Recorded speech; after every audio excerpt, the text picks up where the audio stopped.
मुख्य अतिथि महोदय का स्वागत।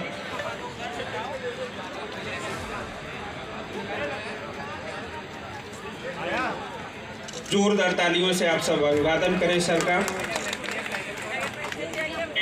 हमारे काजल विश्वकर्मा कक्षा 11, काजल विश्वकर्मा कक्षा हौसला अफजाई करें।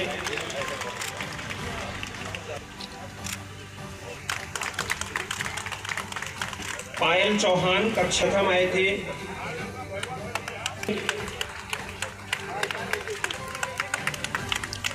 बहुत आभार और बहुत बहुत धन्यवाद।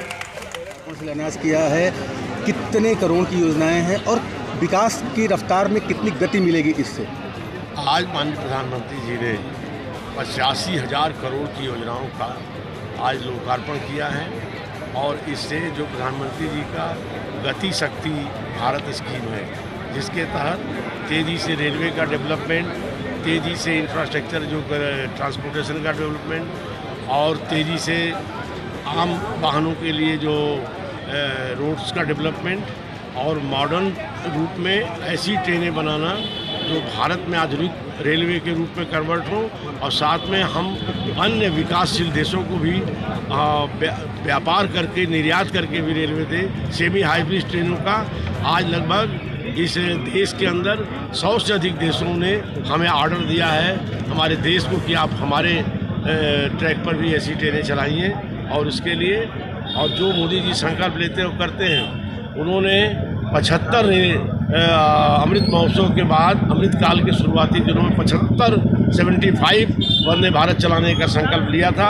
अब लगभग वो संकल्प के निकट पहुंच गए हैं। 60 से लगभग वंदे भारत ट्रेनें आज 10 का जो आज हुआ 10 लॉन्चिंग ये इसमें पहुंच चुके हैं। हमारा हृदय से माननीय मोदी जी का, रेल मंत्री अश्विनी वैष्णव का अभिनंदन है कि मेरे संसदीय क्षेत्र से भी 2 वंदे भारत रांची वाराणसी और पटना अयोध्या लखनऊ उसका भी आज लॉन्चिंग हुई है। इस 10 में दो ट्रेनों का सौभाग्य मिला है और दोनों का स्टॉपेज पंडित दीनदयाल जंक्शन मिला है। यह और सौभाग्य है, इतने कम किलोमीटर पर स्टॉपेज मिलना ये परम सौभाग्य है। इन सब के लिए एक बार मोदी जी अश्विनी वैष्णव जी का बहुत बहुत आपके माध्यम से अभिनंदन। सर, CAA लागू हो गया है, क्या प्रतिक्रिया है आपकी, किस तरह से इम्प्लीमेंट? ये जो भाजपा ने अपने संविधान में घोषणा की थी, अब आप समझ लीजिए भाजपा के संविधान और संकल्प पत्रों में जितनी घोषणाएं थी जिस पर विपक्ष और दुनिया कहती थी कि इस पर कभी का पालन नहीं कर पाएंगे। भाजपा ने कहा 370 हटाएंगे, 35A हटाएंगे, दोनों करके दिखा दिया। भाजपा ने कहा राम मंदिर बनाने में सहयोगी रहेंगे और राम मंदिर का निर्माण भी माननीय सर्वोच्च न्यायालय के निर्णय क्रम में भव्य राम मंदिर का निर्माण और उसका लोकार्पण भी पूर्ण हुआ। भाजपा ने समान नागरिक संहिता अफगानिस्तान, बांग्लादेश, पाकिस्तान से आए भटकते हुए लोग जिनको वहाँ जगह नहीं, वहाँ उन पर अत्याचार, ऐसे सबको भारत में नागरिकता का दर्जा, आज वो भारत में रहते थे, पाकिस्तान में, अन्य अफगानिस्तान में, अन्य देशों में जाकर उनकी जान सलामत नहीं, उनका इज्जत सलामत नहीं, लेकिन भारत में रहते हुए वह अपना राशन कार्ड नहीं बनवा सकते थे, केवल भोजन करते थे।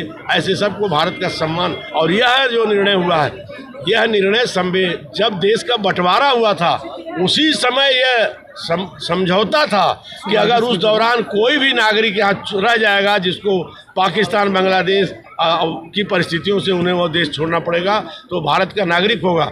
लेकिन पिछले 70 वर्षों तक कांग्रेस ने इनको कोई भरोसा नहीं दिया, लटकाए रखा और वे एक निरीह जिंदगी जी रहे थे बेचारगी में। आज उन्होंने यह मोदी सरकार ने यह अवसर दिया है। इसके साथ साथ समान नागरिक संस्था में अब सभी नागरिकों को बराबरी का भाव दिया है, कोई तुष्टिकरण नहीं होगा, ऐसे उसकी विशेषताएं अनंत हैं।